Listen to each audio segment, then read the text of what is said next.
Hello friends, সবাইকে good morning. এখন বাজে ওই 9:45 মতো। আমি কিন্তু পুরো রেডি হয়ে গেছি পড়াতে যাওয়ার জন্য।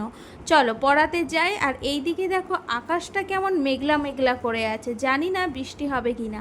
আমি কিন্তু পড়াতে চলে এসেছি।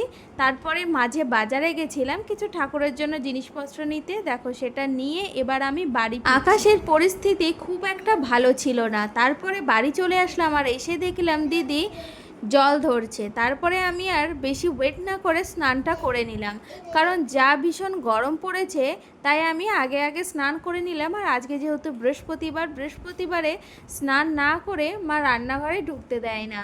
আর যেহেতু আজকে সমস্ত কিছু ধোয়া মাজা করা হয়, তাই আমি স্নানটা সকালবেলা পড়ানোর পরেই আমি করে নিই।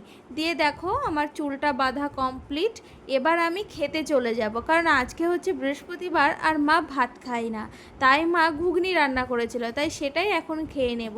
আর আমাদের বাড়ির ঘুগনিটা কিন্তু নিরামিষভাবেই করা হয়, আর ভীষণ টেস্টি হয়। সত্যি কথা বলতে নিরামিষ ঘুগনি খাওয়ার পর আমার আর আমিষ ঘুগনি খেতে ভালো লাগে না, তাই সবসময় মাকে বলি তুমি নিরামিষ ঘুগনিই বানাবে। তোমাদেরও কি আমার মতো নিরামিষ ঘুগনি ভালো লাগে? কমেন্ট করে জানিও কিন্তু। আর ভীষণ টেস্টি হয়েছিল।